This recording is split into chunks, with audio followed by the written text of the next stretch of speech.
Good morning, and thank you all for participating in the Extended Day Ahead Market Working Group 2 meeting. This working group is related to transmission commitment and congestion rent allocation topics. This is Christina Osborne from ISO's Stakeholder Engagement Group. I'll be providing support for the meeting. Deb Levine is the facilitator, and Emily Hughes is the scribe for this particular working group. And Phil Pettengill is the coordinator overseeing all three of the active EDAM working groups, and they are listed under the panelist window on your screen. The meetings for this particular working group are scheduled weekly on Tuesdays and Thursdays from 9 to 11, and the participation details for each of the meetings is available on ISO's public calendar. So today, after I provide my general intro, I'm going to turn it over to Deb. She's going to continue to review the scope items with the group. We did post a revised list of scope items yesterday afternoon. Those are available on the working group webpage, which is linked at the very end of this slide deck. And at the end of the presentation, we'll recap the discussion and review topics for next week's meeting. And just some quick reminders before I turn it over to Deb. These working groups are intended to be collaborative, and we do encourage participants to share ideas and perspectives during these meetings. We did start out by leaving the phone lines open during the sessions, but that was a little challenging to manage, so instead the lines will be muted. However, if at any time you have a question, please raise your hand and the facilitator will call on you. And there's a hand icon just above the chat window on the right, so go ahead and click on that if you are in WebEx. If you just joined by phone, press #2 on your telephone keypad. And as a reminder, please remember to state your name and affiliation first, just so the rest of the group knows who's speaking. These working group meetings are recorded and the video files are posted on the corresponding working group web pages. And please request permission from the ISO before reprinting these transcriptions. And stakeholders are welcome to present perspectives at these meetings. And on this next slide, there is a link to Surveymonkey. So if you are interested, please submit your request using this link. And if you have you want to submit any other inquiries related to the working group, you'll also want to use this link. For those who are planning to present, we do ask that you try and send us your presentations 5 business days prior to the meeting, so we have time to review them. And this slide also obviously includes links to other resources to help you stay engaged in the EDAM stakeholder process. So with that, I'm going to go ahead and turn the meeting over to Deb Levine. And Chris, if you can give Deb presenting rights so she can pull up a document, that would be great.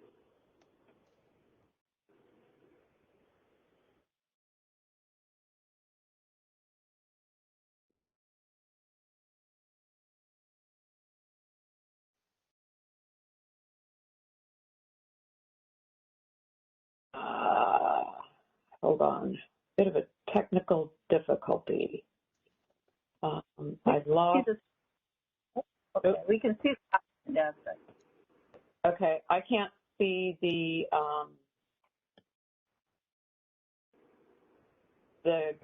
if anybody raises their hand. I can help you with that. Okay, perfect. Okay, yeah, that'd be great. Thank you. So what we did is, after the discussion on Tuesday, there were a lot of notes.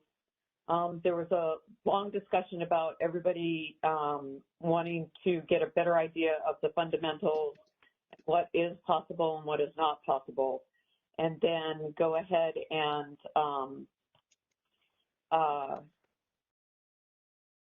go through those. And then you'll see in the balance of the document, there's red line. The blue was what was put in at the meeting, and then the red is what was put in based on the discussions that we had and the requests from the stakeholders. So what I'd like to do. Sorry to interrupt you. There are some gray boxes. You might have some pop-ups open, but some gray boxes that are blocking the document. There you go.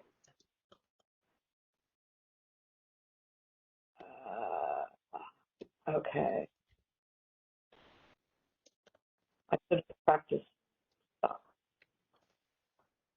If you want to stop, there you go. Okay.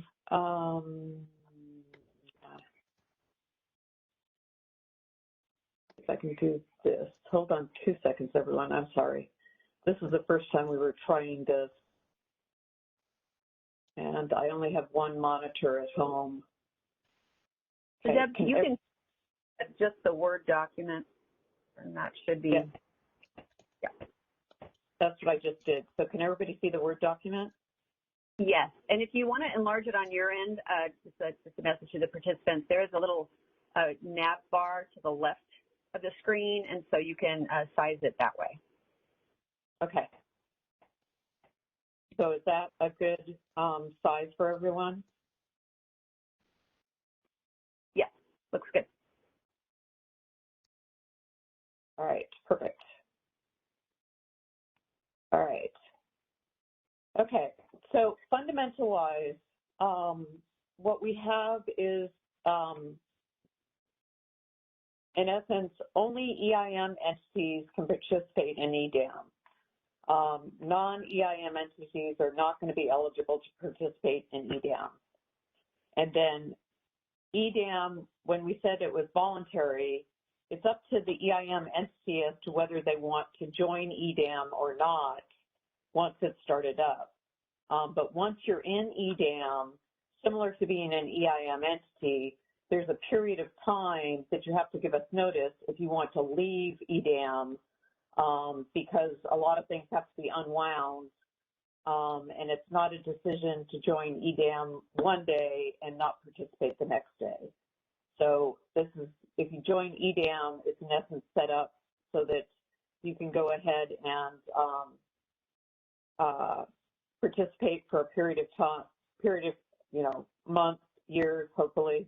And then if you decide it's not for you, you would give us notice to separate from EDAM, and then there would be a period of time to unwind, just like there's a period of time to start the group. For the working group, we'll address the framework of EDAM. And I just wanted to be clear up that the discussion of each one of the entities, EIM entities' oaths, and the changes associated with that are going to be done by the EIM entity in their own stakeholder process, because different EIM entities have different stakeholder processes, and that needs to be taken care of through their already FERC-approved process.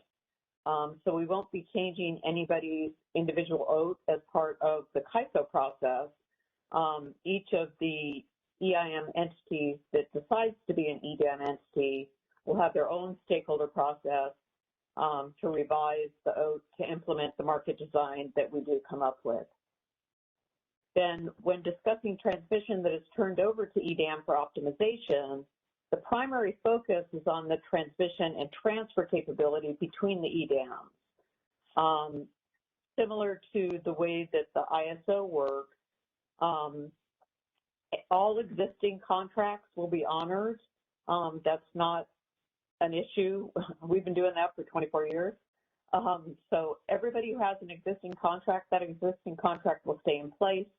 As you saw earlier on the following slides, the intent is that the EIM entity would be allowed to continue making oat sales. If you have a renewal clause or an extension clause in your transmission contract, those would be honored. Everything would stay the same with that. But the primary focus for this working group is to deal with the transfer capability between the EDAM BAAs.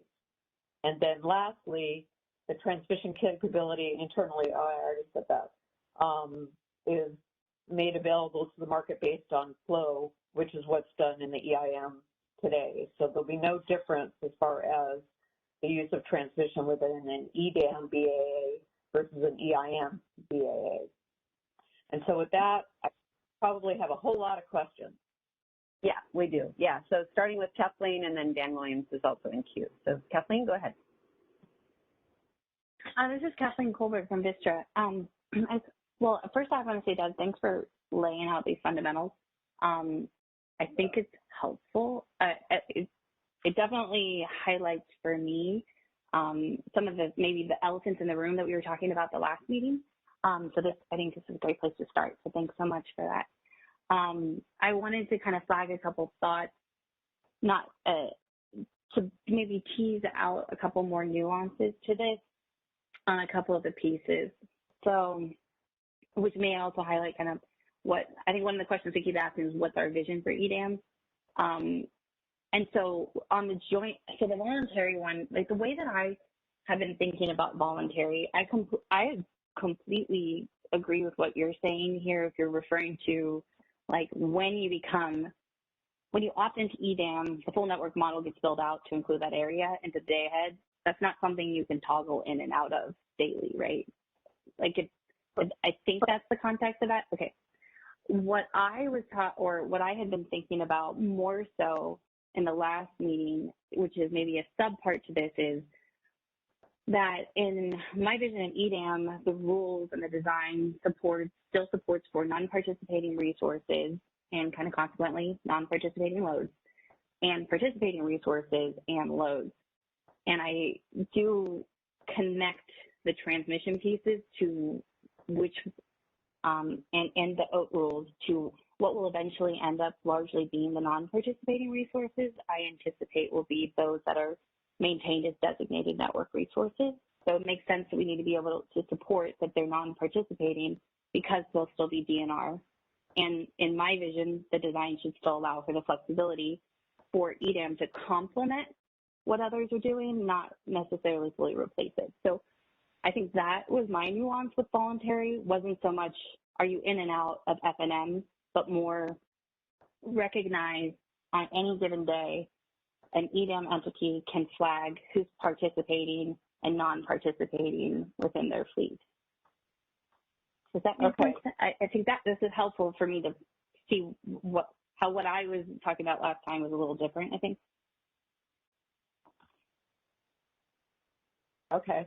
And after this piece here, I've got George Angelides teed up, and he's going to give an overview for similar to what he did with the resource efficiency group yesterday, but as it relates to transmission. So some of those things might get cleaned up there. That sounds good. I had another request for the OAT piece and to kind of add clarity to it. In my mind, the ideal design, EDAM design, should not necessitate really any changes to the other OATs. That's one of the principles and the goals that I have in mind as I engage in the conversations. So I agree that changes might need to be made, but I think we should be avoiding the need for that to the greatest extent possible in our design.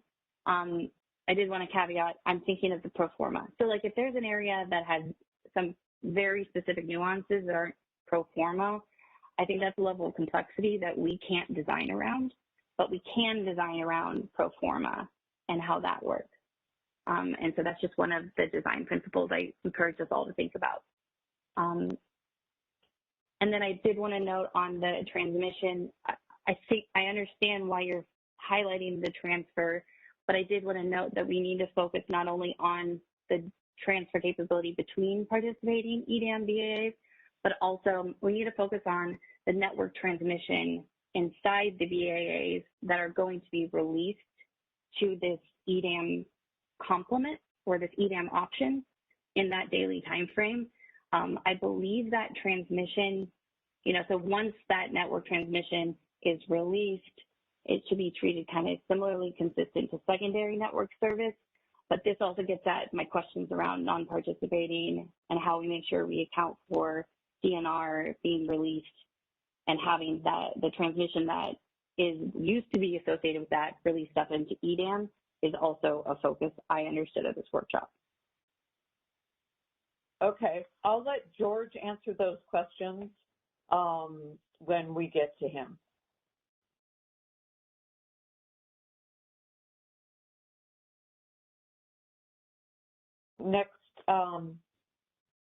Next person, Christina?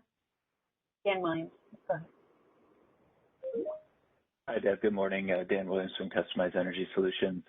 I think I'm also helping queue up some questions for George here. At first, just to kind of echo what Kathleen said, I think more discussion around how we would manage around FERC policy with designated and undesignated resources around off-system sales, use of network transmission, those sorts of things. I think that may tie back to some of the work group 1 questions for establishing what's available for optimization, but you know, just kind of starting to think about that, but Kathleen's question reminded me of it. The question that I more had for George is just setting some foundational understandings around how the transfer should be conceived or thought of in EDAM relative to EIM. And in EIM right now, I believe we just have sort of single transfers of between the areas, and I just kind of think of them as, you know, bubbles and straws, of the EIM BAs being the bubbles and the straws being a single transfer path between the EIM areas. And I contrast that with how the intertie market engages with the CAISO full market, where you have 40 plus branch groups where people can schedule into the ISO, and that have to be identified through the MIC process and you know, used for RA and those sorts of things.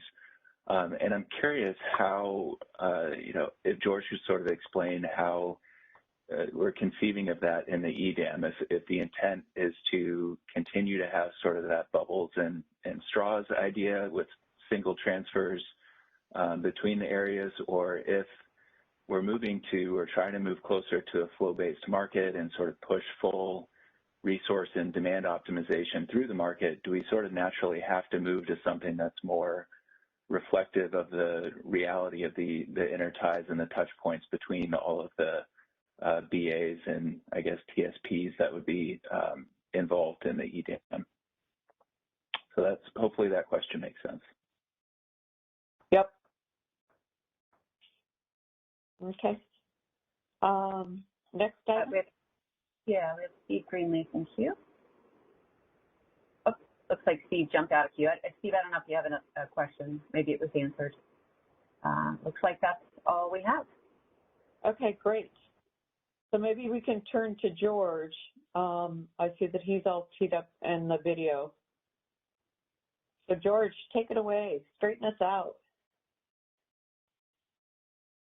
Thank you, Debbie, and good morning, everybody. This is George Angelidis. Again, I'm just going to take a few minutes here to say a few things to establish a certain foundation where we can move forward from, so that, you know, we try to address some of the questions that have been coming forth here in this work group calls. And in the context of transmission products, what Debbie mentioned here is that our focus currently in the EDAM work groups, and in this one in particular, is the transmission products that we're introducing in EDAM for transfers. This is intertie transmission between BAAs. So those different transmission products that we're talking about here, and we classified them to bucket 1, bucket 2, and bucket 3, they really refer to transfer capacity between BAAs.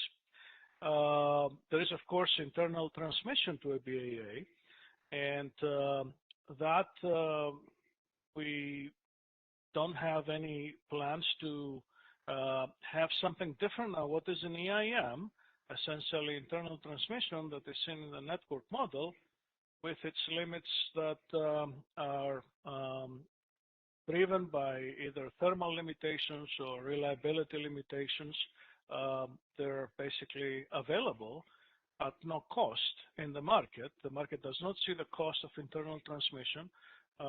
There is a separate mechanism for recovering the cost of internal transmission, access fee, or whatever point-to-point network service contracts are in place, but we don't put this in the market. The market doesn't see that. The market basically allows any internal transmission to be used as it's needed to have the most efficient solution. Now, having said that, we do recognize that there are third-party agreements, transmission agreements, and transmission contracts inside the network of balancing authority areas, and our commitment here is to make sure that whatever design we come up with will support this. And we actually have situations like that in the California ISO, and we do have mechanisms that support existing transmission contracts and agreements. And we can leverage those to extend them to other BAAs that are in EDAM or even in EIM. We have these discussions in EIM as well to facilitate these contracts to make sure that we don't have a design that is not compatible with bilateral contracts. And I mentioned before, I will say it again here, mechanisms like, transmission ownership right, existing contracts. We have mechanisms where you can have participation through self-schedules, and if there is a need, we can have self-schedules at a higher priority than other self-schedules to indicate that these self-schedules represent some existing transmission contract or some transmission arrangement inside the BAA. So there are mechanisms. We don't want to say that although we're looking at expanding the day-ahead market by adding more BAAs, introducing transmission products between BAAs, that doesn't mean that we won't make every effort possible to facilitate any existing transmission contracts and arrangements within the network of BAAs.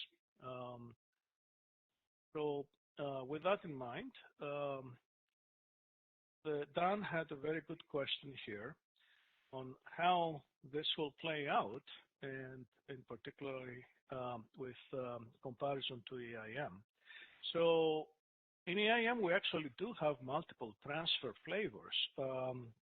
We have base transfers, we have what we call static transfers and dynamic transfers. So in essence, EIM has the similar picture that we're trying to paint here in EDAM. We do have different transfers between BAAs. It's not always a single transfer between a pair of BAAs. You can have multiple transfers because there are multiple interties, and we have also multiple transfer products.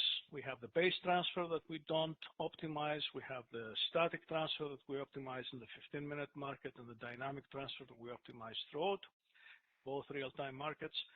So we already there. We have a mechanism to set up and recognize different kinds of transfers between the BAAs. And this is what we have to do here in EDAM in the same way. We have different transfer products because you can have energy transfers, you can have capacity transfers now, which is a new concept if you have imbalance reserve contracts between BAAs for the purpose of facilitating the RSC, as we talked about the previous working group. So you have this kind of different transfers. You have transfers with respect to the transmission product that is using that transfer. So you have bucket 1 transfers, bucket 2 transfers, bucket 3 transfers, and so on. So we will leverage the existing mechanisms that we have in EIM to identify and register these transfers in the master file and their characteristics, their specifics, what kind of a transfer it is, what kind of transmission product it's using, and also specifics regarding to their cost, which is relevant for the bucket 3 that has a usage fee. What we have not discussed yet at this point is how these transfers progress through these steps of performing the resource sufficiency evaluation and then running the markets, IFM and RAG. I think this step we have not discussed it. Maybe this is a good point to open the discussion a little bit on that, because I see some questions are coming up on how these transfers are going to be used and how the market will treat them differently, if the same, or all these things. So let's spend a few minutes having a little discussion on this, and then we'll go through these questions, make sure that we're all on the same page. I believe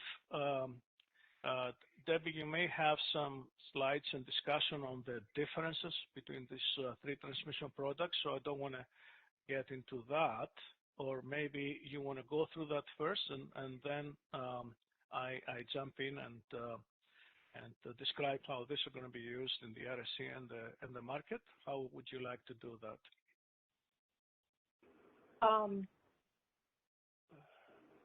Deb, we do have four people in the queue, just a heads up to you. Okay. Why don't we pause here and take the questions in the queue. so that we can get everybody up to the same speed before we move on to your second set of issues. So let's go ahead and go to Jeff first.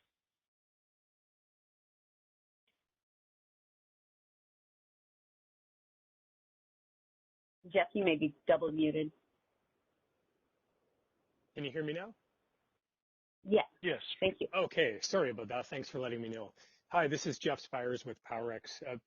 Good morning, George, and thanks again for going through some of the higher level elements of the thinking for EDAM, like during yesterday's call on RS. It's really helpful, I think, to start here.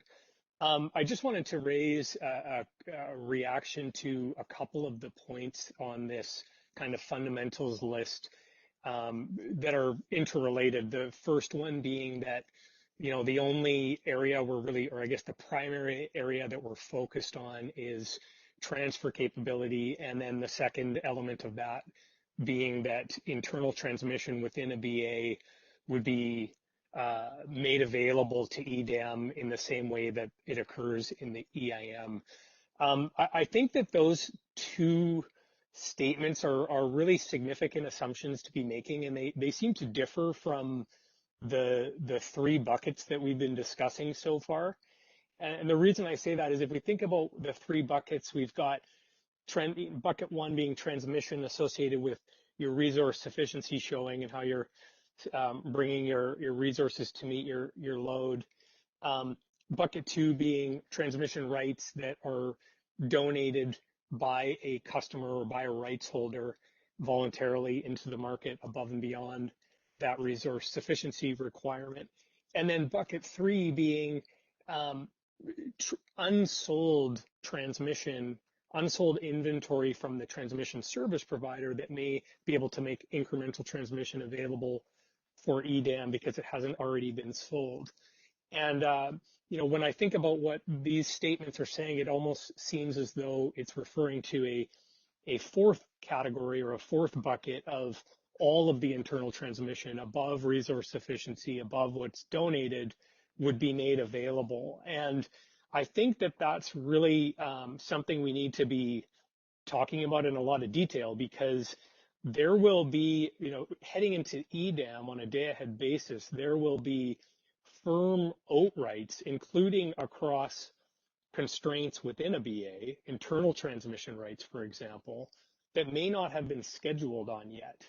But there are OAT rights holders that have access or have rights on particular paths. And so if those get then made available to the EDAM, there's some pretty significant repercussions that need to be thought through. Like, how do you ensure that the EDAM solution is feasible if someone ends up using those firm rights after the solution has been produced? What are the reliability implications of that? What are the economic implications if it creates congestion? Who bears that? And I think, the other sort of topic area associated with that is, what does that do to the incentives to be buying those OAT rights in the first place? So there's a lot of important topics there, but I just want to highlight that I think that concept is somewhat different than the existing buckets as we've been contemplating them so far, and I think it's worth thinking through pretty carefully what that other category might look like. Thank you, Jeff. Yes, you bring up some good points here, and for some of them, I was thinking how we can address them, and it's not easy to have specific mechanisms to reserve transmission capacity inside the balancing authority area. Our technology looks into transmission capacity available between balancing authority areas. We enforce a power balance constraint for a balancing authority area, which basically treats all internal transmission available. If there is a need to reserve transmission capacity for another market in EDAM that is internal to the BIA, I don't have off the top of my head a solution. This is something that we really need to talk more in detail, if that is what you were thinking, or problems related to something like that. So this has always been a difficult discussion with EIM entities that they were bringing to us issues like that, basically internal transmission contracts. We don't have the mechanism to model those because we see the BAA as a whole in our models. We have to really break down the BAA model to sub-areas to observe transmission capacity limitations between these sub-areas. So that's you can say it's a system limitation that we have, but we do have the ability to make sure that if this transmission is used in EDAM, we can have scheduling priorities for the parties that use it to make sure that they can use it first before others. And this has been our solution to this problem so far. And we can work on that. But I don't know of a mechanism how we can actually reserve transmission not to be used in EDAM that is inside the BAA. And, you know, one of the principles here in EDAM was to have all transmission, if possible, available to the market. So definitely this is a discussion that has to happen at this more detailed level. We shouldn't, you know, drop it from the table. We should keep it there. I was just trying to say that the discussion we're having here on these buckets and the transmission products really focuses on available transmission capacity between BAAs on interties. But I want to recognize the fact that there are internal transmission contracts and agreements that we need to have a careful look and make sure that we don't have a design here that is not compatible with their use.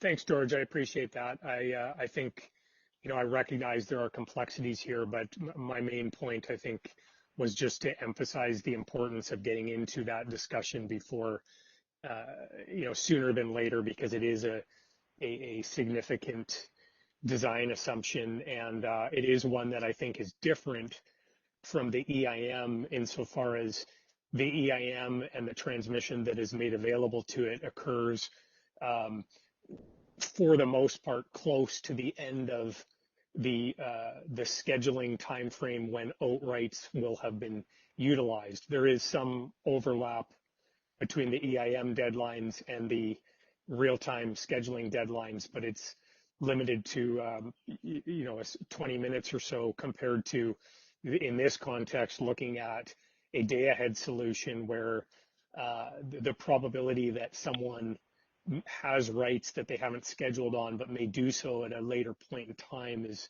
increased. And then, you know, furthermore, as we've talked about before, the desire to make sure that the solution, the market solution in EDAM is reliable because people are intending to use that to decommit units and try to take advantage of that centralized dispatch. For those reasons, I think looking at it differently and thinking it through carefully is really important. So appreciate the feedback. Okay, we'll go to Steve Greenleaf. Good morning. Hi, guys. Can you hear me okay? Yes. Yeah. Yes, we can. Hi, George and Deb. So first, kind of a clarification, and apologies if you went over this previously or it's embedded in Deb's table somewhere. But for bucket 2 transmission, for a non-EDAM entity that owns rights that it wants to make available, what is your thinking on the time frame for making that available? I.e., you know, to use Kathleen's word, toggling in and out.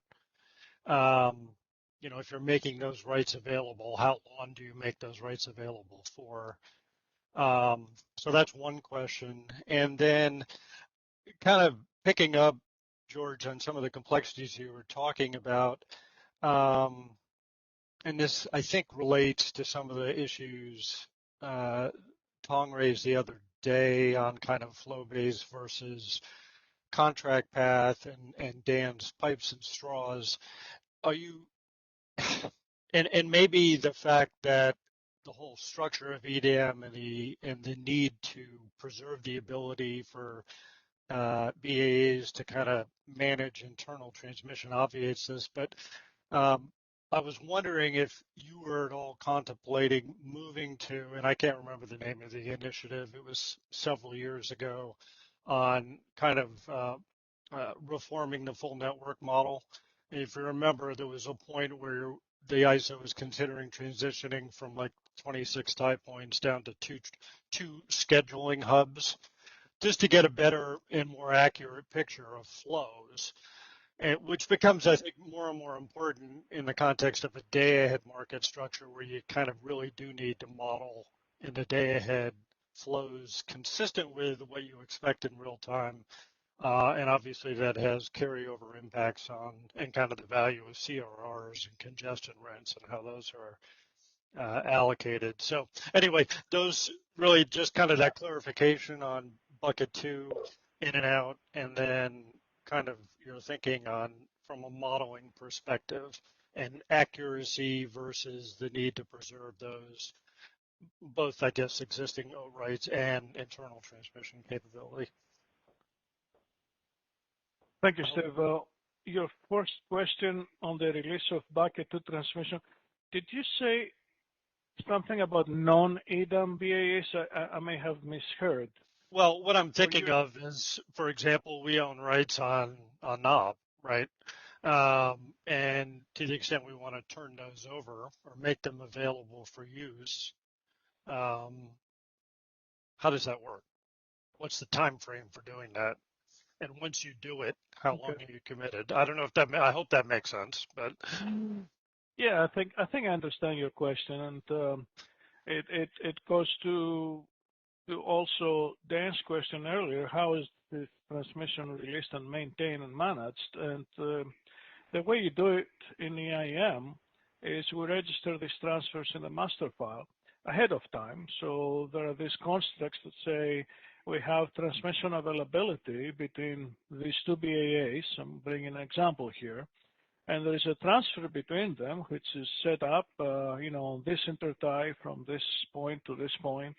And there is an associated limit, and the limit in EIM for dynamic transfers is dynamic.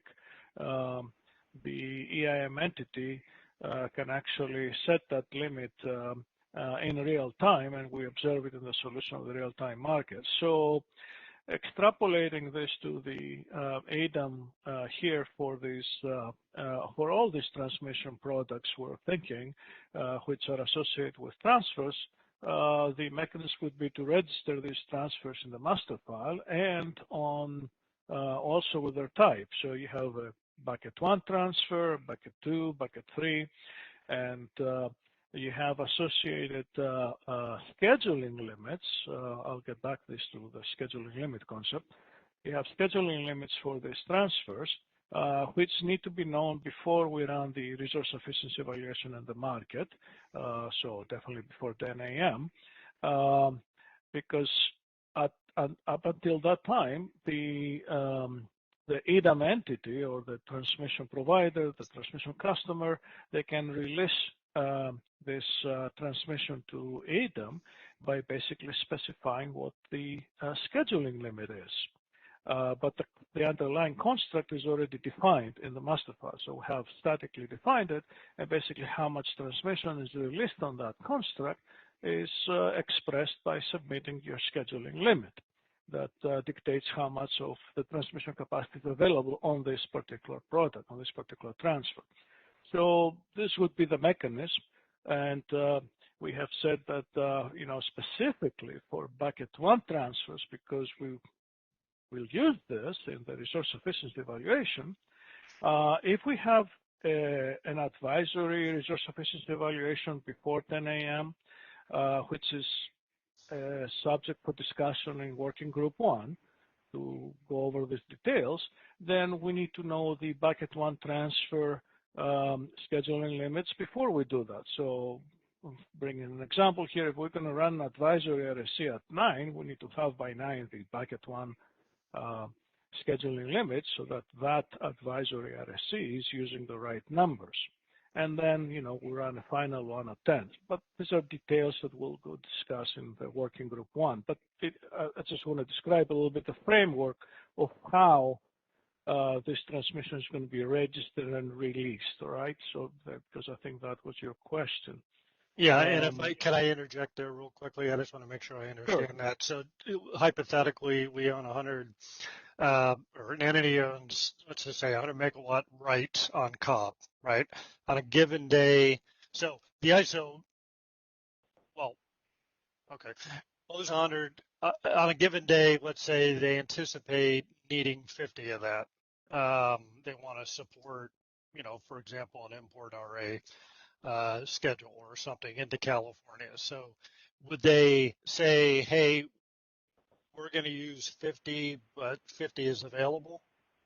That's on a given day. That's how that works.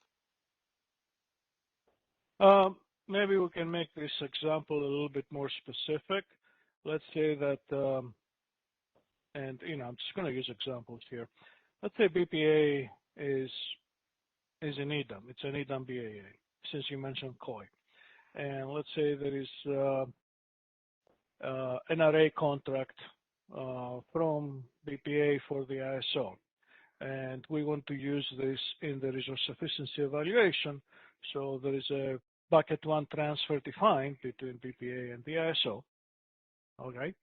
And before 10 a.m. that we run the final resource sufficiency evaluation, there is a designation for how much availability exists on that transfer. You mentioned 50 megawatts. So it's declared that 50 megawatts is available as a bucket 1 transmission from BPA to ISO that can be used in the resource sufficiency evaluation. So when we run the resource sufficiency evaluation, as you know, one of the targets is the demand forecast. So we go to the demand forecast for the ISO and we say, okay, we get 50 from BPA based on this bucket 1 transfer. So we reduce the RSC target for the ISO by 50 megawatts. We increase the RSC target of BPA by 50 megawatts, and then we perform the RSC. So I'm just trying to describe an example here of how this will work out. Did this answer your question on the mechanics? Well, in part. I mean, I think fundamentally I get where you're coming from. Obviously, I've got to focus on really bucket 2 transmission and kind of rights. Okay. And we can defer this because I imagine we're going to be getting into these details as we move through these working groups. So you don't have to, I'll follow up as necessary. And then maybe if you can just briefly touch on that other point. Yes. The other point requires a lot more discussion. Debbie, sorry, go ahead. Yeah, what I'd like to do is these meetings are supposed to be discussing more the scope and not the market design. We'll get into the market design after we get some of these scope questions answered. So I'd really like to not discuss the detailed design and examples. At this point, I think we're at a much higher level and we need to have a discussion about some of the higher items. Understood, Deb. That's fine if George, you want to defer to later. I'm sure we'll get into this. So. Yes, we will. This is a big topic. We will defer it, Steve. It touches on external resource participation, and then the whole concept of the FNM expansion. And what's the scheduling limit, what's the physical limit. It requires a whole call on its own. We won't be able to. Yeah, understood. Okay, thank you. Thanks. Kathy Anderson, I think you're next. I hope, Howard, hopefully you can hear me. I just wanted to clarify something. George, we may need to think about something besides just the master file. While we can do tie points there, and big picture, transmission connectivity, there may be situations where customers buy much shorter term transmission that they want to make available to the market that the master file isn't going to allow that customer to do. If they buy something this week for next week, they maybe can't get it in the master file. So we're going to have to think about, from a design scope perspective, how to deal with that potential shorter term firm transmission that somebody maybe just picks up and wants to put in the market and doesn't have a 10-day wait to put in the master file. So we're going to probably think a little bit outside the box when we're doing some of that. Just kind of wanted to throw that comment out there. Yeah, thank you. Thank you, Kathy. Yeah, that's a limitation that we have today, where these constructs are defined statically in the master file. And, to the extent that we can anticipate their use, we can set them in advance. But you bring up a good point. There has to be some flexibility in the system to recognize more transient items like the one that you mentioned, which, will require more specific design on our part. The mechanism for doing these transient items is, our cyber. That's where all the information is going in. We'll see how we can address those issues when we further go along in the design of this. Great, thanks. Okay. Thanks, Kathy. Kevin Smith, I think. Hey, can you hear me? Yeah. Actually, Kathy kind of hit on an issue that I wanted to touch on, so I think that's good. I think folks like Steve and others, you're hitting on the key. I think bucket one, I'm not going to say bucket one and bucket three are easy because there's a lot of issues. However, bucket two is going to be a challenge, and I think it would be naive to think that we're not going to spend most of our time trying to figure this one out. And I don't think we have an absolute solution.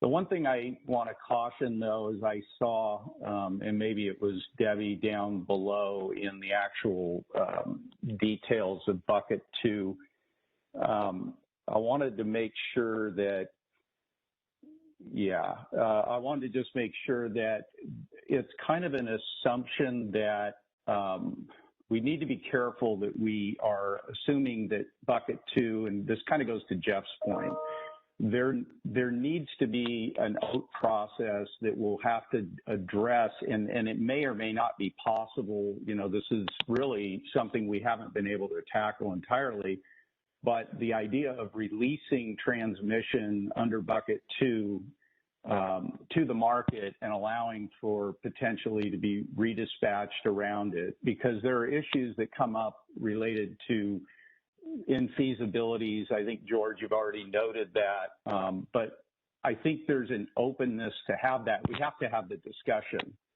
However, there is also a recognition among the TSPs that this is much more complicated and will require customer discussions.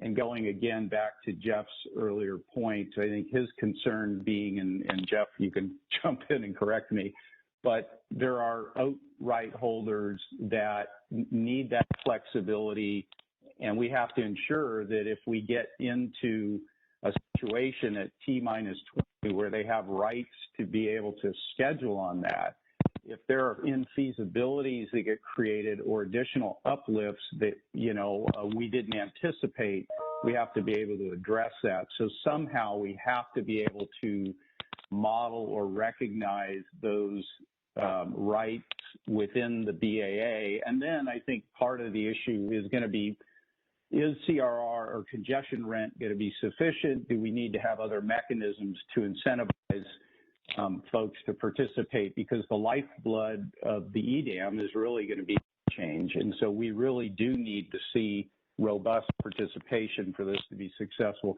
And then just one other point, going to Steve Greenleaf, we have a mechanism right now, and this doesn't deal with the short term, but I know there is a mechanism to allow for the release of transmission capacity to the CAISO on a monthly basis in exchange for congestion rents. And so I think we could play off of an existing infrastructure that was already accepted at the commission, and then we have to deal with this shorter term stuff as well. But I do think there is a mechanism that's already out there that allows for entities to turn over transmission capacity. Thank you. Thanks, Kevin. Appreciate that. Kathleen, I think you're next. Thanks.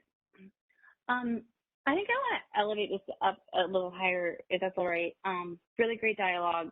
I think I'm struggling today with the same thing I was struggling with last time, which is that it seems like we need to have more discussion on what EDAM will look like and what we individually potentially think EDAM should be doing, how it should be operating. And I'm not entirely certain, I have a process question, which is, how would you like us to bring that forward? But I also want to highlight a reason I'm saying that is, at this time, I don't currently see a need for any bucket categories whatsoever. So you don't have at least my buy-in on buckets kind of at all. And I'm just getting a little challenged that we're starting with an assumption that there's been buy-in on even that concept. And I think that is what we need to work through here, right? I do have our own vision of how we think it should operate, which I think if we shared, maybe it would explain why we don't think it's necessary to do these buckets. And I think that the focus in the vision of EDAM that I hold is that we need to be talking about how the available transmission capacity is calculated prior to the day-ahead market process, and it should be consistent and aligned with the available transmission capacity calculation that the entities are doing already going into their daily reservation periods.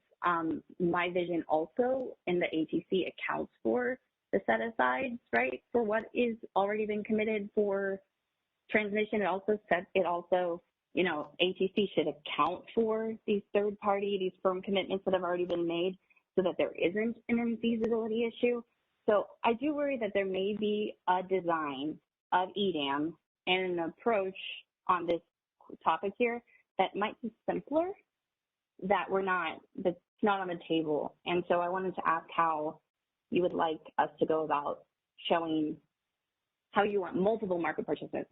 I'm sure others have ideas as well of what it should look like, teeing up for deeper conversation before we get to market design on what we think conceptually the vision of what EDAM and how the transmission in it should operate. How do we go about doing that? Yeah, Kathleen, that'd be great. If you want to put together a presentation and then we can tee it up for next Tuesday or next Thursday. At all the introductions that Christina does, we've got that link for you to send that in advance of the working group meeting. So just let us know when you would like to have that. And I think my question is then when would that be? So I'm thinking sooner rather than later, right? Yeah. So I would agree. you be looking for something on Tuesday? Sure, that'd be great. Okay, we'll see what we can do. But I appreciate the dialogue. I just wanted to highlight that these conversations make sense for the design that I think George is describing, and an opportunity to talk about other alternatives next week would be great. Thank you. Okay, so just a clarification, are you talking about the vision of EDAM, the market, or the vision of transmission for EDAM? Vision for transmission for EDAM, I'm just highlighting that it's highly dependent on, these visions are highly dependent on what the market's doing, right? Which I think it's been a thing that I know you've heard. I know Jeff has brought it up. I know Carrie, I've heard it multiple times, but depending on how we think EDAM is supposed to function, our proposals are going to vary, but it is focused on how I think the transmission should be handled. Okay, that'd be great. I think Kevin Smith relating to what Kathleen was saying. Kevin, and then Dan. Yeah, I'll keep this brief. I understand Kathleen's point. I want to say that I think it's important that we kind of walk through these buckets because there's a logical kind of flow as to why we arrived at this. These are, a lot of the TSPs and entities with OATs.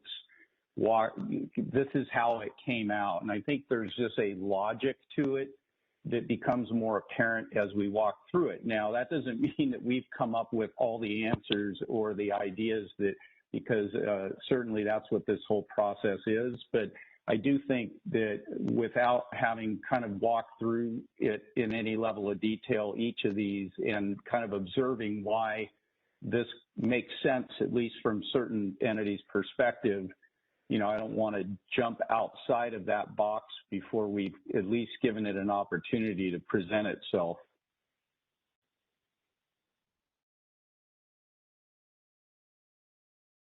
I think, Kevin, what we can do is we can, you know, we've got still an hour left for today, so we can still go through the buckets today, which is where I wanted to go next. And then we can also, you know, entertain Kathleen's presentation on Tuesday.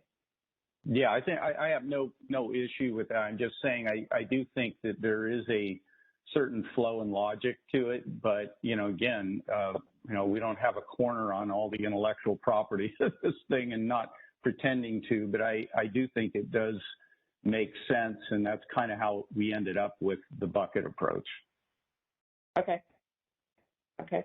All right. And I think we have Dan's hands up also. Dan from CES. And George, I just wanted to try and clarify a little bit more on my question earlier that you answered. And very aware of the different qualities of base, static, and dynamic transfers on the EIM transfer paths that are established. What I'm more questioning is kind of a foundational element is just the granularity of the transfers themselves and what may be different between EIM and EDAM, the amount of optimization that's going on, you know, being full versus just residual, and whether we need to look at how those transfers are constructed and what the underlying, you know, paths and point-to-point rights are that end up getting aggregated up into those transmission paths, and how granular or not those need to be in order to have accurate congestion management, you know, accurate identification of costs and revenues, those sorts of things. And I just say that as someone who spent significant time working in the Pacific Northwest on transmission issues and trading and understanding the paths and how complex the you know, networked systems are throughout the West. I'm just concerned that trying to get things down to having sort of one transfer between areas really doesn't represent what's going on the system in a granular enough way to do the types of things that CAISO does for its full market with its very granular, you know, branch groups and internal constraint points and those sorts of things. Yes, Dan, that's a good question, and most of it, you know, I would like to answer after Deb walks through this description of what these buckets are. Regarding the granularity, the answer is easy here for EDAM. The head market has an hourly granularity. That's where we produce hourly schedules for, so there will be an hourly schedule on this transfer. So you can say that the transfers in the EDAM, they have an hourly granularity, so they're scheduled hourly. And the limit, scheduling limit for them is also something that could potentially change hourly, but it's fixed for the hour as far as the day-ahead market goes. And George, I'm not talking temporal granularity there. I'm more thinking if you have a say take two balancing authorities in the West right now, where they maybe have 5, 6, 10 points of interconnection between them, or of different paths that can be scheduled on between them. Do each of those need to be an EDAM transfer, or to what extent can we aggregate those into a single transfer but still do accurate congestion management? Okay, so this kind of granularity. So we face that problem in EIM. There are multiple interties between any two given BAAs in general. And we did pose that question to EIM entities that they were onboarding in the process. Which intertie or which interties you want us to set up transfers for? These transfers are scheduling concepts. They're not physical power exchange. So you don't necessarily have to set up a transfer on every intertie. The objective is to set up a transfer on the major interties that they have significant transfer capability, and as long as the scheduling limit of the transfer represents the collective rights on the interties, then you have some flexibility. You can aggregate interties and define a transfer, which is the scheduling concept on an aggregate intertie, or you can define it on multiple interties, and you can focus only on major interties. You don't have to define a transfer on every possible intertie. At the end, it's a scheduling concept. It has a schedule, but that's different on how the energy actually flows on the multiple interties between the two BAAs, and that is coming a little bit touching upon what Steve was asking earlier. How do we coordinate scheduling limits with physical flow limits to make sure we have a feasible solution, which will be some discussion that we'll have to have later on. Of course, maybe that's not the right time to do it at this point. But we do have some flexibility because there are scheduling concepts to define them flexibly and where it makes sense. What we have seen in IEM is sometimes we do have multiple transfers between two BAAs, even on the same corridor, because there are specifics that are different, that are differentiate them. Like, for example, transfers to the ISO from Puget.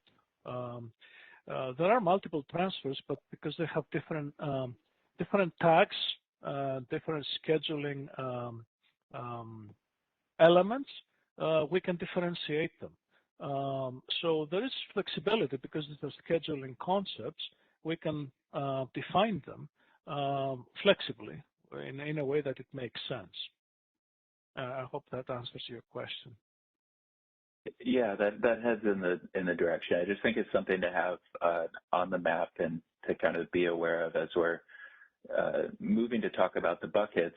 I naturally think of if I have point-to-point rights on a certain intertie, how would that get thrown into or aggregated with other rights, and how may that impact my congestion rents and those sorts of things, depending on how that ends up getting modeled. And I feel like there's not a great understanding of how it works in the EIM. So maybe setting some more of that foundational understanding that you just walked through, and maybe having some examples would help ground folks in what to expect in the vision that you have.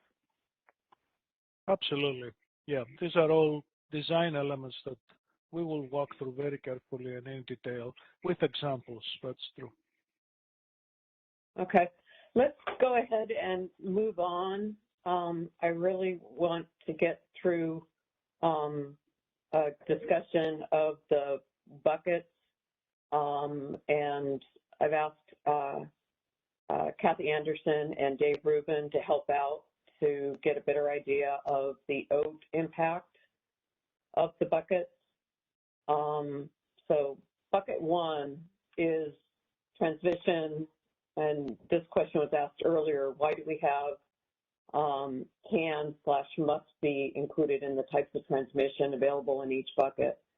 And so bucket number one is currently set up, this is what the proposal is to be mandatory to meet the loads serving, the load that is served by the resource efficiency obligation, so that we know for sure, and everyone knows, all of the EDAM entities will know for sure that the resource that is meeting the load forecast has firm transmission that cannot be called back, and that's what is in bucket one.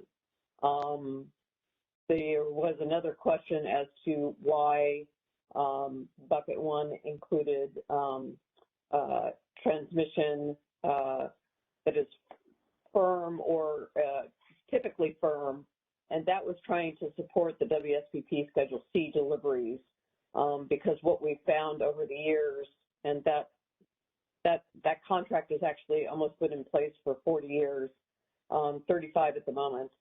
You know, the deliveries through Schedule C end up being firm. They're firmed up at the last minute, sometimes at the last minute, but definitely firm. And then bucket 2 and bucket 3. So maybe Kathy or Dave, do one of you want to jump in and describe how the group that worked on the principles came up with the buckets, focusing on bucket 1 first?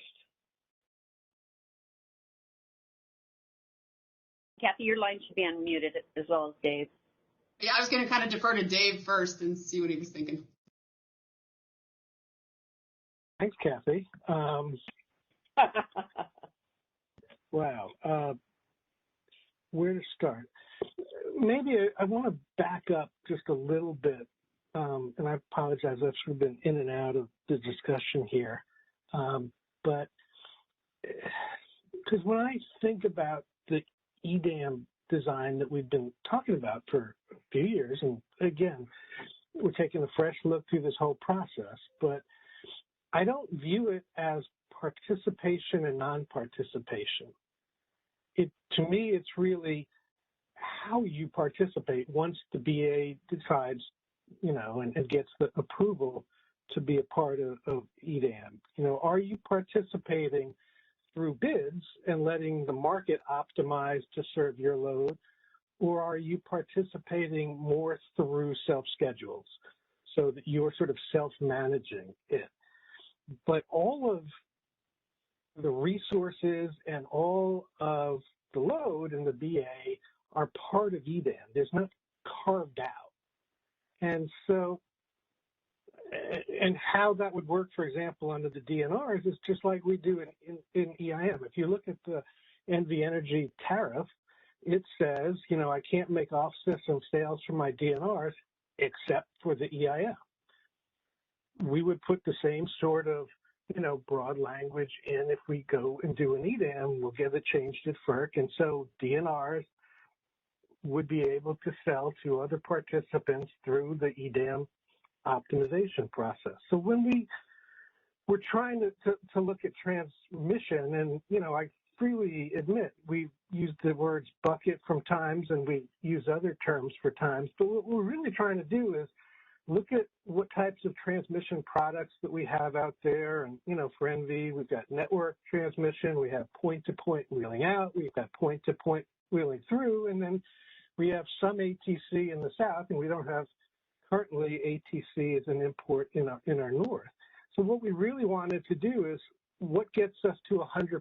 How are we going to account for all of those different transmission uses? And that's what we were just trying to describe with these buckets, is how would it be?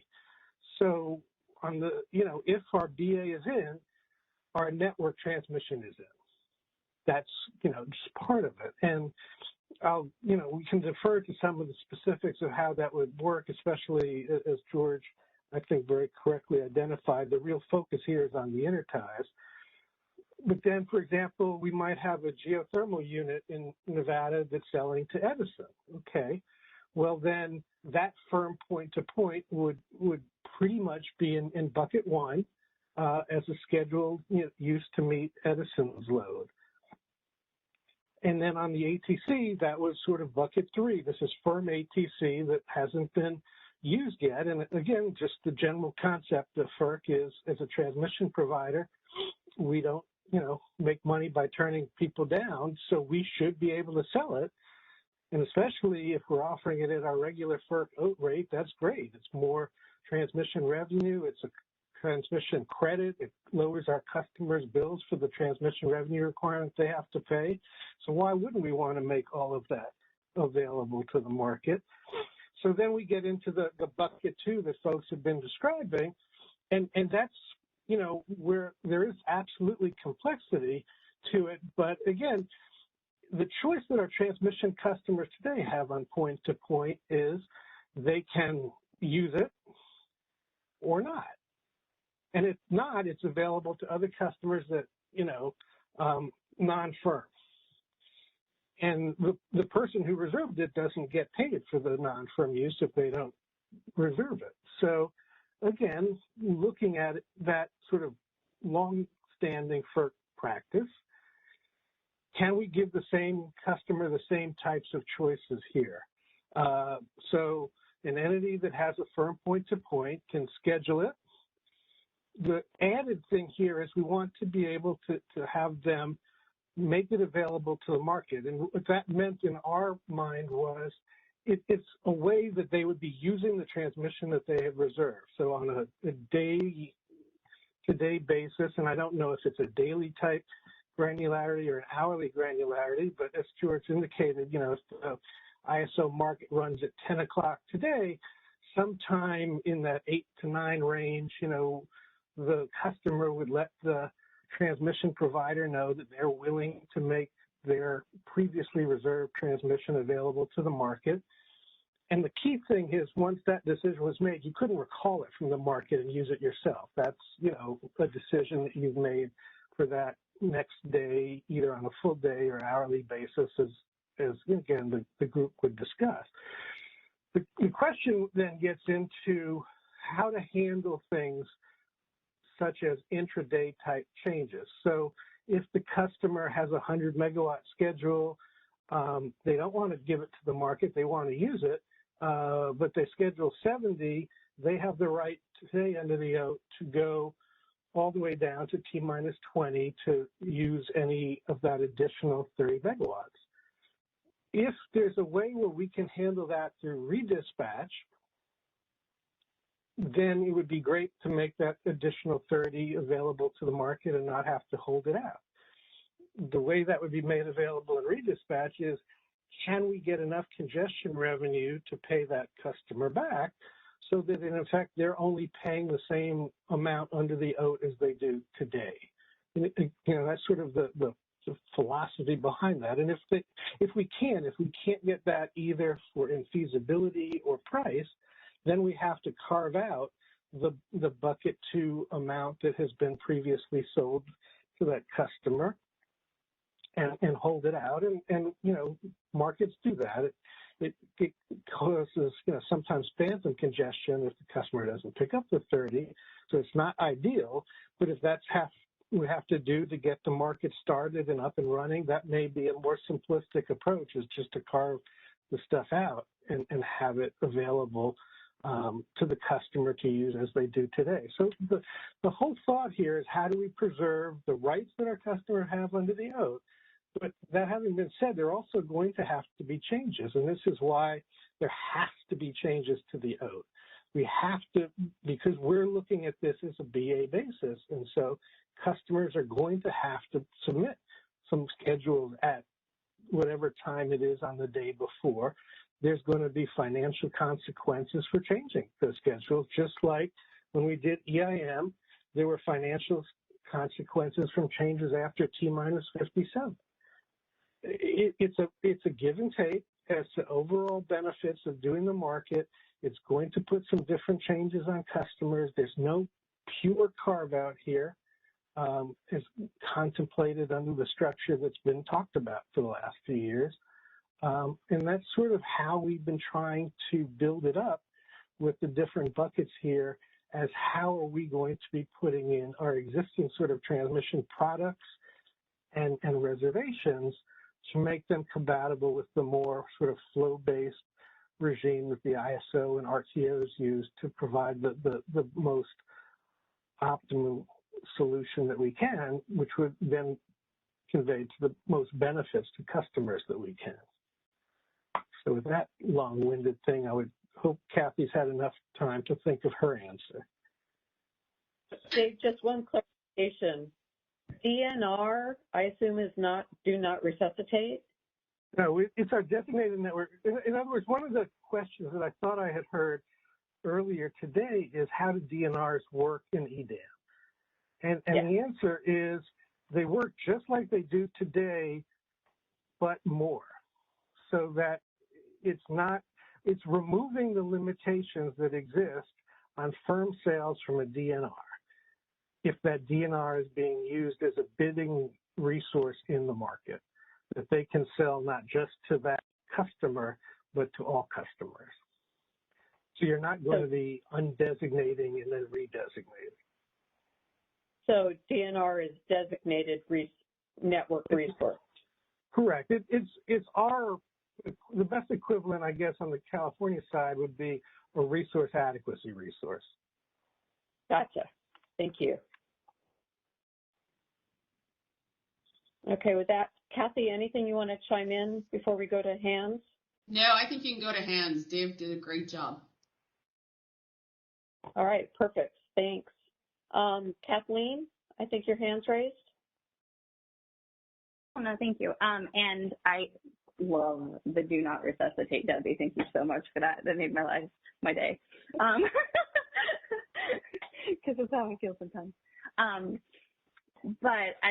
And also, Dave, thank you for walking through that. I think it is helpful to have that foundation. I'm going to lean in on it and highlight what I think are the challenges here with the underlying, some of these underlying assumptions. And these are policy challenges, super high level. And the first thing I heard you say was that there's this assumption. So I want to talk a little bit about the FERC, the comment you made about how for the oaths for EIM, the approach that has been taken is that if EIM, so you cannot make offers and sales except through EIM. And I think that this, the ability to do that was not non-controversial when the EIM filings were being considered. And I think that a huge component to, is that okay or not under open access law rules is what's the harm? So you have to ask harm, right? So anytime FERC evaluates these things, they have to ask themselves, well, what's the harm if we do something that isn't completely consistent or maybe with open access? And I know, and I want to say, I'm not trying to preach to Dave or Kathy, but for those who don't understand the policy challenge here, I wanted to level set with what FERC is going to have to struggle with is the harm from potentially doing something inconsistent with open access larger in an EDAM construct because it's the day ahead. There's more money, there's more megawatts, there's a lot more involved in the day ahead time frame than there is from the real-time imbalanced market time horizon. So I do think that I appreciated how you laid out that assumption because I think it's so important, right? If that doesn't pass the smell test, that's the risk I'm thinking through. And I'm thinking through it in maybe a deeper level of assuming that doesn't pass the smell test. How do we design this in a way that we have less risk at FERC so that it does pass the smell test? And I can give an example with the bucket one. So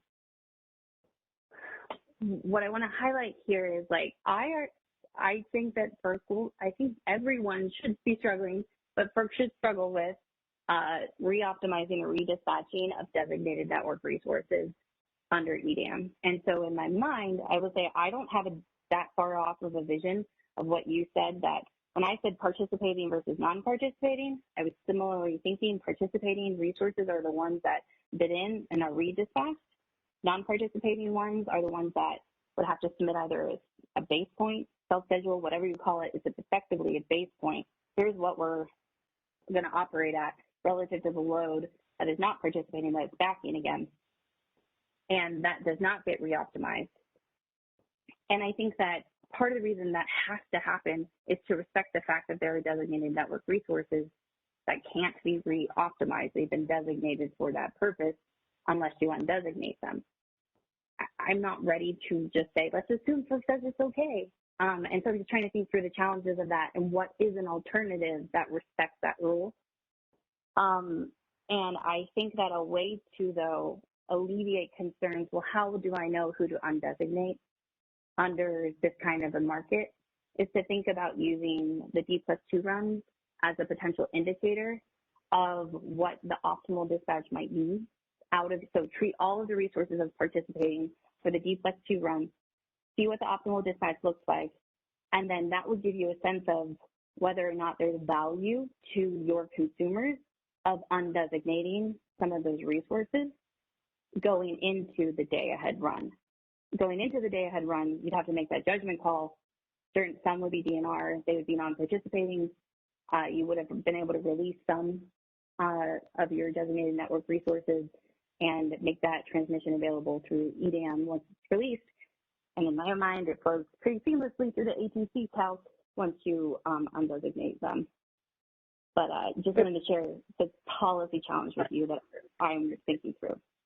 And Kathleen, I really appreciate that. And Debbie's going to yell at us for getting into the weeds immediately. And so I do want to defer this conversation to the next meeting because it's crucially important. And I agree that how we handle these resources is foundational.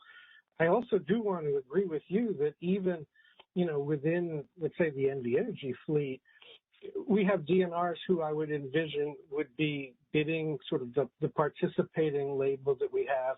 But we also have a lot of PPAs. For example, our solar PPAs today don't bid into the EIM, and I think, we would be using them, as you say. I know George will flinch if I use the term base schedule, but we would be sort of self-scheduling a lot of those PPAs against our own load because those are contracts that are really sort of must-take. The customer's already paying for them, and why wouldn't we use them to serve our own load? And so what we're really honing in on, and I think it'll be great to tee up for sort of the future meetings, is how we get that fleet of units that are really providing the bid range and the optimization within the markets and within sort of the, a program that we think has a good chance of approval at the commission.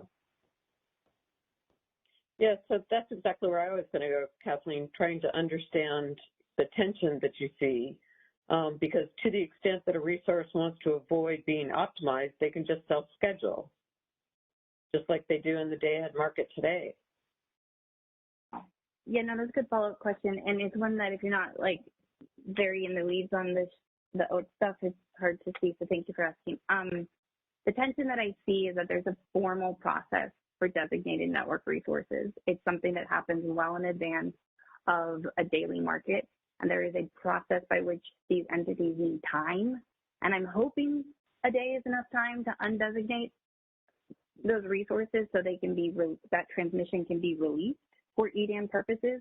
My thinking is that when that is released, it's any of the EDAM transactions that would fill in on that transmission is equivalent to secondary network service in that instance, which still kind of touches on how I think about the transmission piece here. But it's I think it's important to know it is a process. They take applications. You have to apply. You have to show that you are a firm resource. You're contracted for that area. I mean, I don't want to spell them out because every area has slightly different rules for what qualifies, you know what I'm saying? But the general concept, it's firm, it's committed for that internal load. It's been designated for that load. It needs to be undesignated under the rules in order to be used for another purpose, and the transmission needs to be released under the rules. So the tension that I'm thinking through is how do we give some indication, or if that's what, because what I think I'm hearing is there's a sense from the EDAM interested parties and having some indicators of which ones they should keep as DNR and which ones they should allow up for EDAM. And so maybe the D+2 gives them enough information. If that isn't enough time to undesignate, then that wouldn't be helpful. And those are some of the detailed questions I think we need to get into. But the tension is that it is not a dynamic process. At least it's not like a daily or hourly dynamic is what I'm trying to say. Okay, gotcha.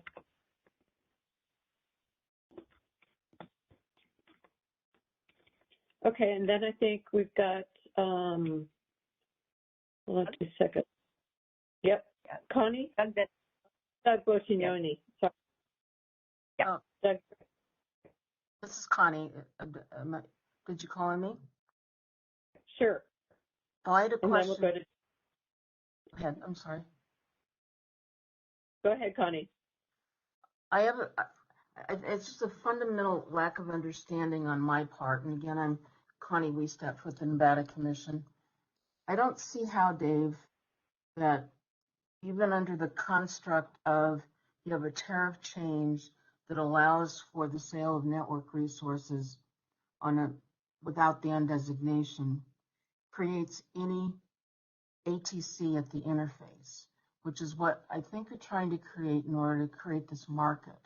In Nevada, the network resources are internal to the balancing authority, with few, if any, exceptions. So if you can release them and you could sell them, but without interface ATC, and particularly in the north, there isn't any. How does that get to a market? Connie, it's a great question, and I completely agree with you. In other words, let's say, I don't want to pick on one of our particular customers. We've got a muni in the north, A, that has given us, the 10-year forecast, and for 2026, we're holding 100 megawatts at the intertie for them. And so what, I think we've envisioned when we look at the buckets here is, the first is, as you know the state much better than I, that peak number that they've given us, they may not hit once in the year, but at best they're going to be hitting it during the summer. And so my expectation would be that at that summer peak time, yes, they would be importing a WSPP Schedule C using all of the 100 megawatts, and none of it would be set aside for optimization. But then there are all of the other hours of the year and other times where they might be only scheduling day ahead 50. And, can we come up with a way where the market could use and optimize for others the 50 that this customer has been, set aside for?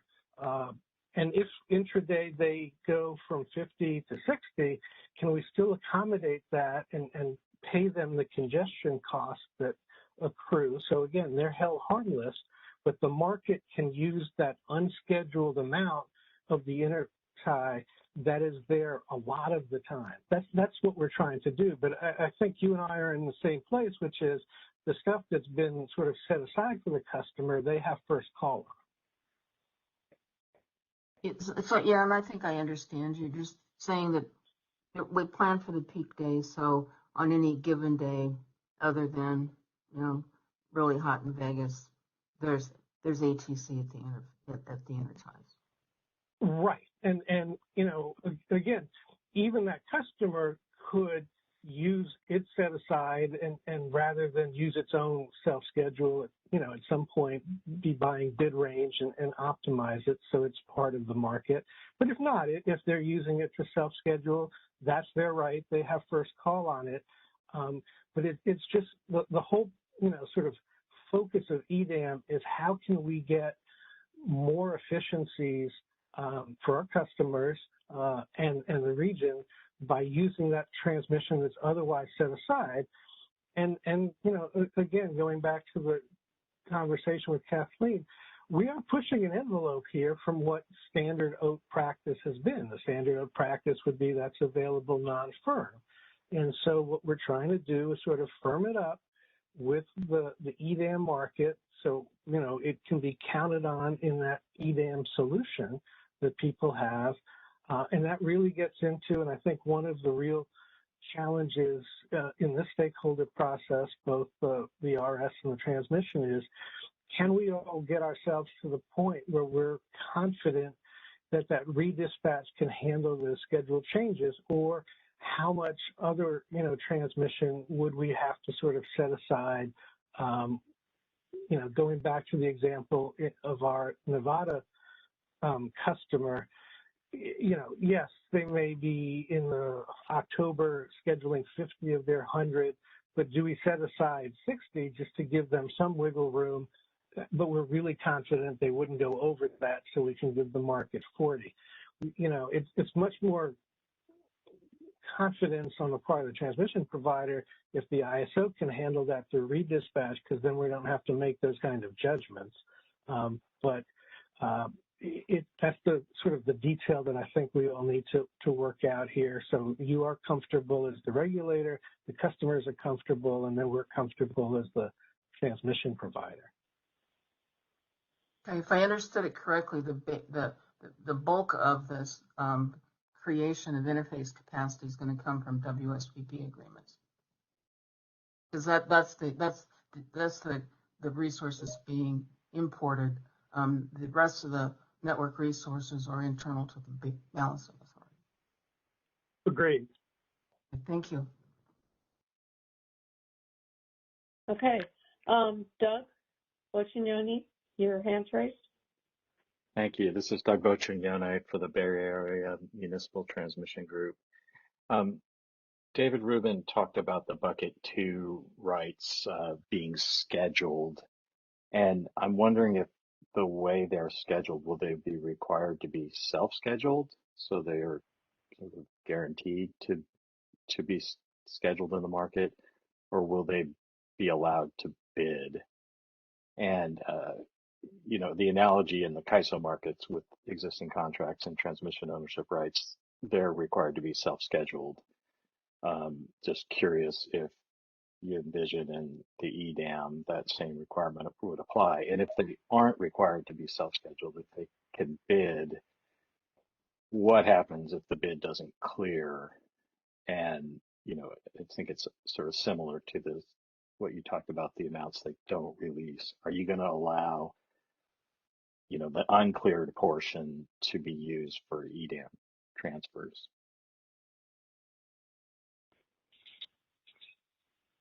And then potentially redispatched in real time.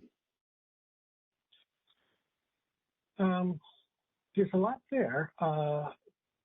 Let me take a step back, you know, because I think the sort of one element of the question would be, can a resource without transmission just bid into EDAM? And I think the answer to that would probably be yes, given what FERC required of the EIM entities in the EIM, or at least that's, you know, I think where I would be off the start is, given that FERC requires us to let somebody bid into the EIM who hasn't even bought transmission from us. And again, it makes sense. You want the market to be as liquid as possible. By and large, you know, load has paid through our network resources. And so, and that's similar to how the resources are done in California. So if I had both a transmission reservation that I've had because I've been selling my, you know, resource to a particular customer, and either maybe that PPA is expired or the customer isn't taking the full output of the unit, you know, to the point that you are selling it to that customer and that customer is in the EDAM, then that would be in bucket 1. To the extent you have something unused, or to the extent that you're selling out to a customer outside, that would be sort of a point-to-point self-schedule, so that you've got that sale protected. To the extent that you have transmission and you don't have a customer for it, I think you could offer that to the market and potentially get some payment, you know, and that's part of the process here as to what payment you would be. I think, you know, so I guess where I'm coming from, and I'd be curious if Kathy or others have a different view, Kevin, is almost to decouple it, allow the unit to bid into the market, and then you would handle the transmission based on what sales you have made or haven't made that way.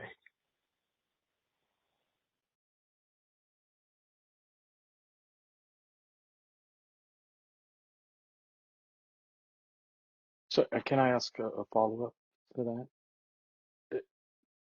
Are you envisioning, so it sounds like you're linking it, not even for the point-to-point rights, you're linking the bidding to the generation resource side of it rather than the bids at the intertie scheduling points. Yes. You know, I'm linking the point-to-point rights to, load serving within the EDAM footprint, that gets us, as I said, into the bucket one. But if you're just bidding without defined service to a particular customer, and in other words, if you're bidding a unit that's not tied to the resource efficiency test of anyone else, then I agree with you. I'm decoupling the transmission from that act. Okay, that's helpful. Thanks.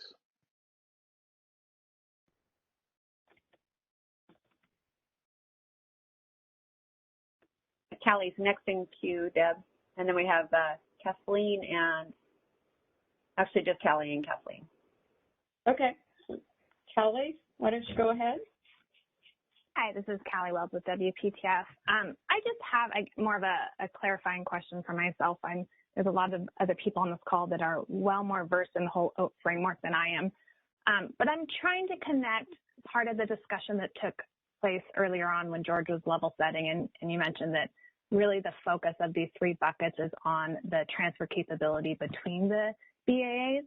And I'm trying to connect that with the conversation that took place one question before about how does undesignating these DNRs get additional ATC to the market. And I think I heard the answer, but I just want to confirm. So this whole conversation about undesignating the DNRs and allowing that additional firm transmission to be available to the market is the conversation or the concern really only related to DNR resources that are outside of the EDAM BAA, but are used to serve load within that BAA, and it's not necessarily the DNR resources internal to that BAA, because I think I heard at the beginning that the conversation about whether or not internal transmission, how that's released is still up for discussion. Or does that concern about the DNRs also apply to internal transmission?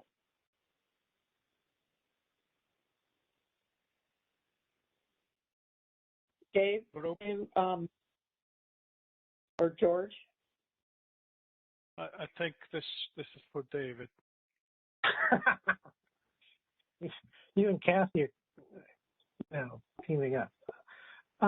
Let me see if and I apologize if I'm not getting all the aspects of it, because I think there's sort of two pieces to the story. One is the FERC compliance side, and that gets into the dialogue with Kathleen, where she's 100% correct, that, if you look at our OAT today, there are restrictions on what designated network resources can do. I mean, in essence, they are there to serve the network load of that network customer. And so you can't use them to sell to another customer on a firm basis without undesignating the portion that you're going to sell.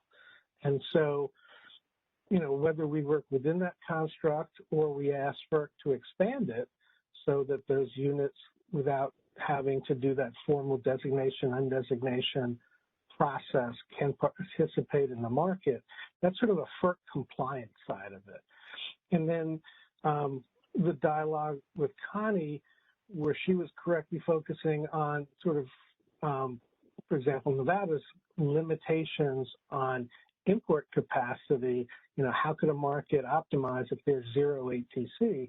That gets into what our network customers have as far as what we're reserving for them today, and whether they would be scheduling all or part of that in this day ahead, window. So I can't sell that on a long-term firm basis because the customer has the rights to it. But the advantage of trying to do something incremental like an EDAM is we're taking a much shorter look. We're only taking that day ahead look. And in large parts of the year, not every one of our NIPS customers is going to max out on what they have, reserved as far as their peak load forecast for that year. And so that gets into the transmission availability of the market the DNR designation, undesignation is sort of that different for compliance piece.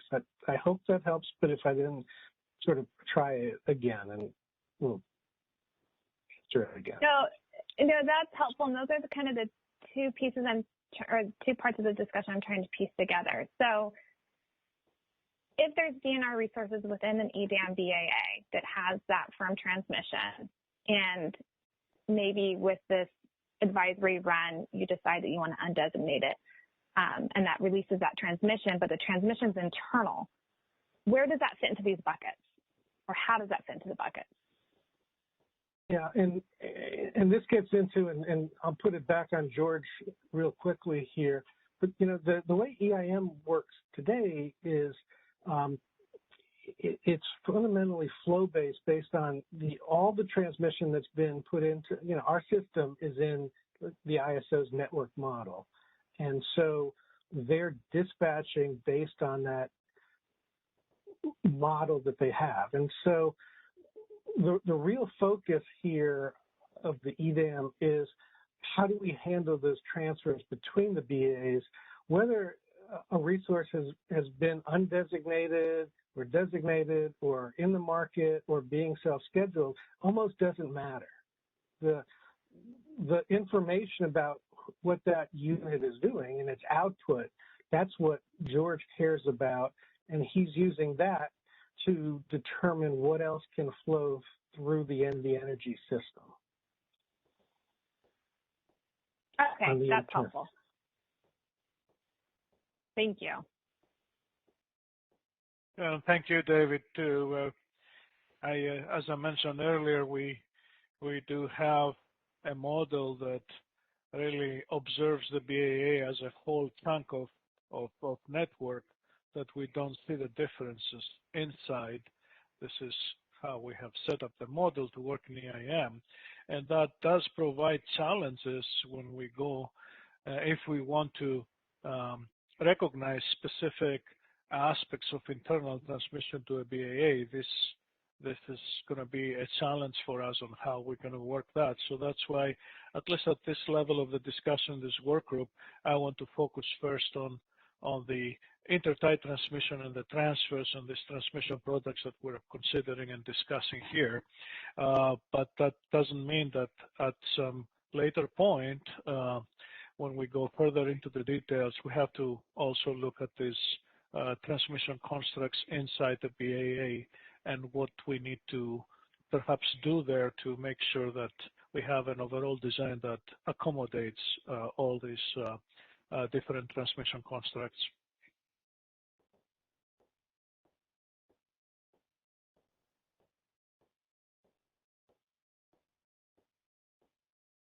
Deb, we have Kathleen and Stuart Kelly are in the queue.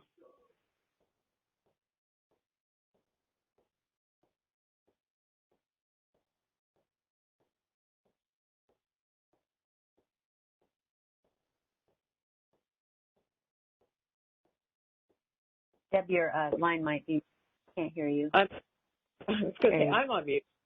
The dogs just come in and get some water, and the burner, for those of you that were paying attention to my video, she's pretty loud when she drinks, so I put the phone on mute. Kathleen, do you want to go ahead? Okay, great. No, thank you. And I think this is a great question from Callie. Great answer from Dave. It gives me an opportunity. I was actually standing here in my office going, pick me, I got it. But nobody could see me, boisterously wanting to answer. So I think that this is really helping to narrow down the crux of what I think is another tension point, is that I actually don't think this is just a for compliance issue at all. I do think this is a market design topic. I think it's actually critical to discuss first, because it's a really important component of the available transmission capacity calculation that we're going to be needing the TISO to be doing for these areas in the day ahead time frame. So to answer Callie's question, and kind of get at Connie a little bit, why am I so obsessed with designated network resources? Well, because the the designated network resources that an area has sets the network integration transmission service set aside that is included in the available transmission capacity calculation. It is set aside for those designated network resources.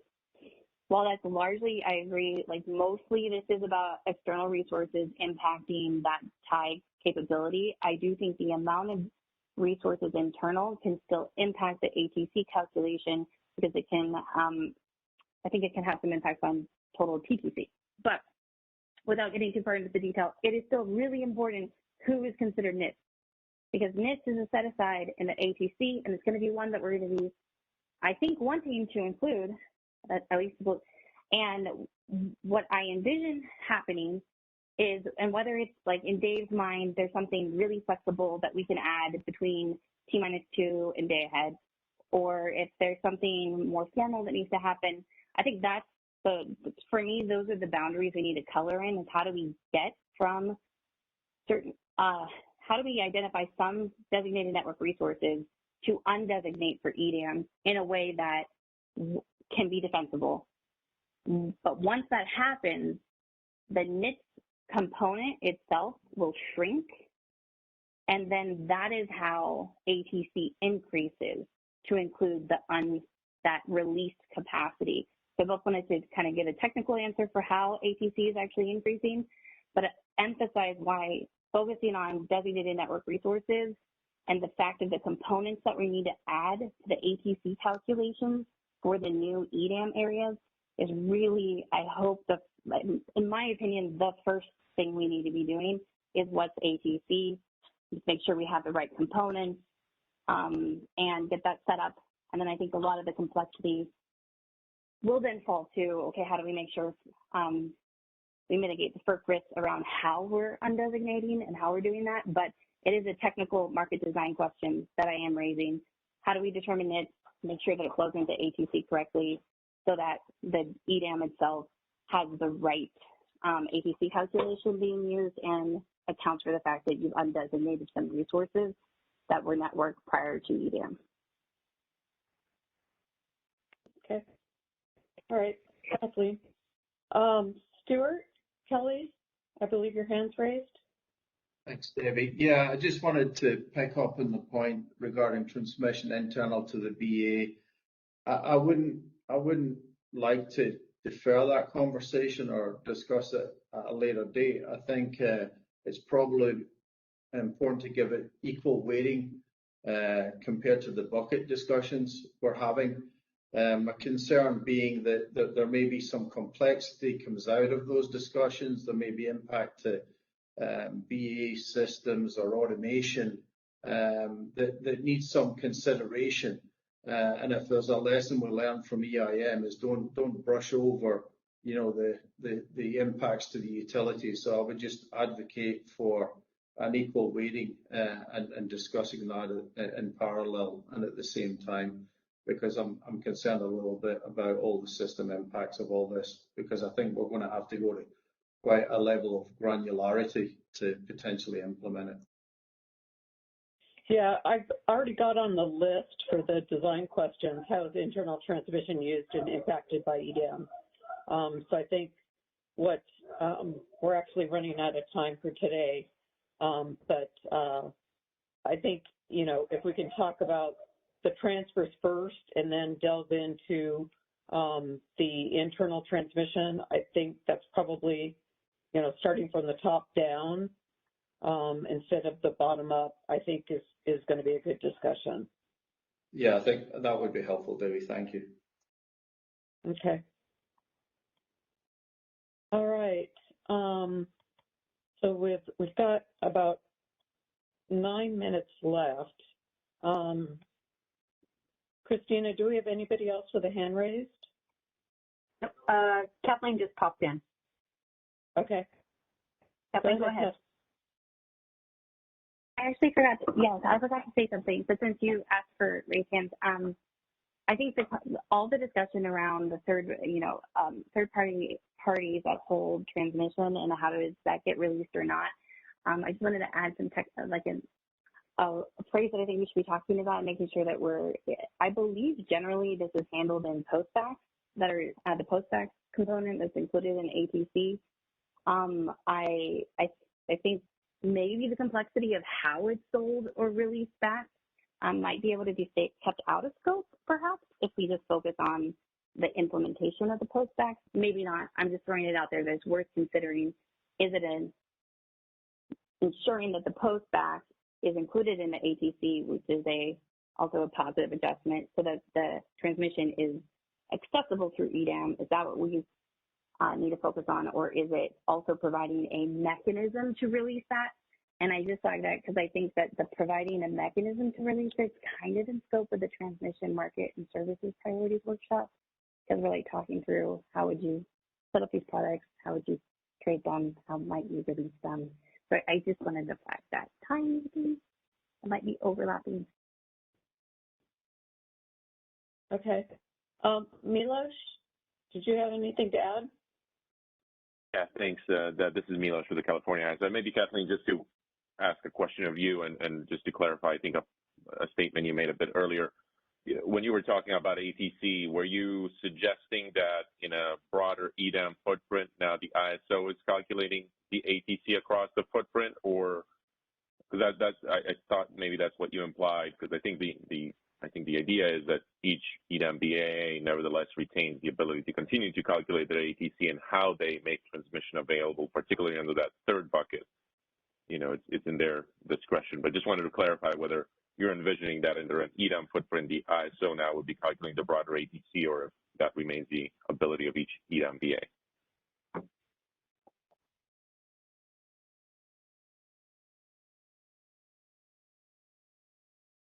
Kathleen, your line should still be open. Oh, you're on mute. Yeah, I'm back now. Okay, thank you. It's a good question, Milos. I did not mean to imply that the CAISO would take over that calculation, and if I did, thank you for clarifying. Very ambivalent to whom does the calculation. It's kind of how I feel about forecasts. You can let them forecast if they want, and if you want to support the calculation and somebody wants to take you up on it, sounds like a good service. I kind of generally would take that view on this, but I am not prescribing in what I'm saying. But regardless of whom does it, I believe the approach is fairly consistent. And kind of what I was alluding to is on the transmission service is that it's possible that you could calculate it once we get the ATC formula updated to include these same types of reservations, these same types of network service, native load, and the set-asides for the point-to-point. If so, they might actually want to take you up on calculating it. I don't know. And I think that's kind of up to the EDAM entities and the CAISO, and I think optional is always good. But I do think we have to get the ATC formulas in a more aligned fashion first.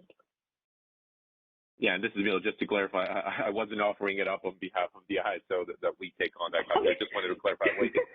What you were noting. Sure. Yeah, and recognizing that, I'll go back to that initiative that you mentioned as well, but we've heard there's obviously differences in the ATC calculations of the different entities as well, and I think the ideal is that stays with them, and ultimately it's under that third bucket concept, how they ultimately derive the ATC that they can make available under that third bucket. But thanks for the clarification. Just wanted to clarify because I thought that there was an implication there that maybe the ISO would be doing the calculations across the broader footprint, and I think the idea is that stays obviously with each EDAM entity as part of their obligations.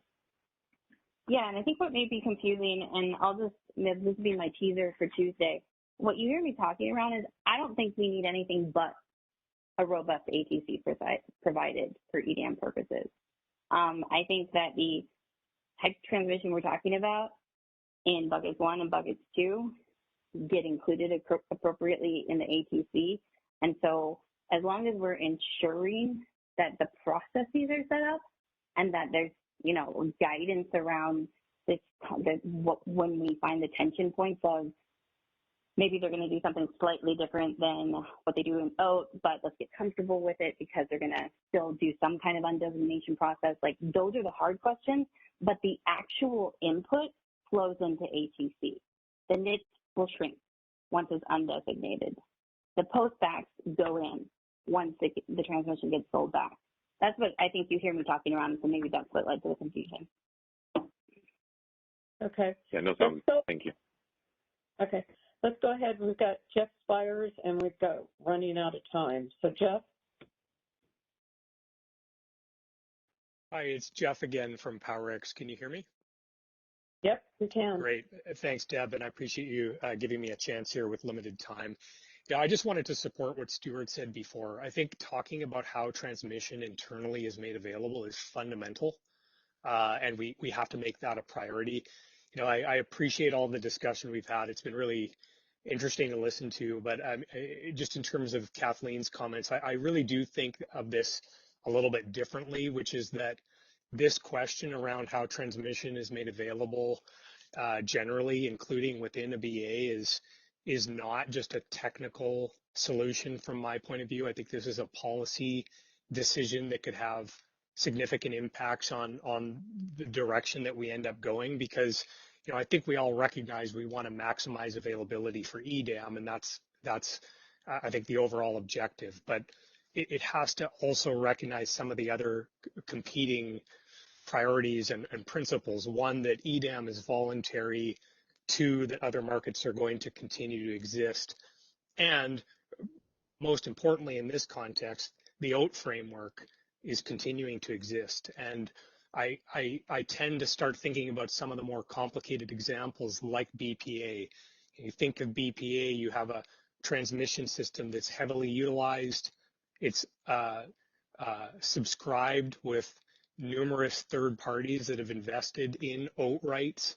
They use those rights both internally across within the BPA system as well as on the interfaces. And that OAT framework, the revenues that are created by that are an important part of the overall OAT framework for BPA as a transmission service provider. So I think we really need to tackle that topic and think about it from a higher level point of view about how it works in those contexts, including for some of the more complicated examples like BPA, to make sure that it's a workable solution in general. So just want to emphasize that. Thank you. Okay, great. Thanks so much. Okay, we have run out of time. It looks like for Tuesday, what we have teed up is Kathleen's presentation, and then we'll go ahead and continue on the scope items and see where that goes. Kathleen, I'll contact you offline so that I know where you're headed and time needed and et cetera for Tuesday's meeting. But everybody have a great weekend. I'll repost this with the additional edits on it so that people can have a copy of this available to them for the Tuesday meeting. And with that, thank you so much. Greatly appreciate everybody's participation and have a great weekend.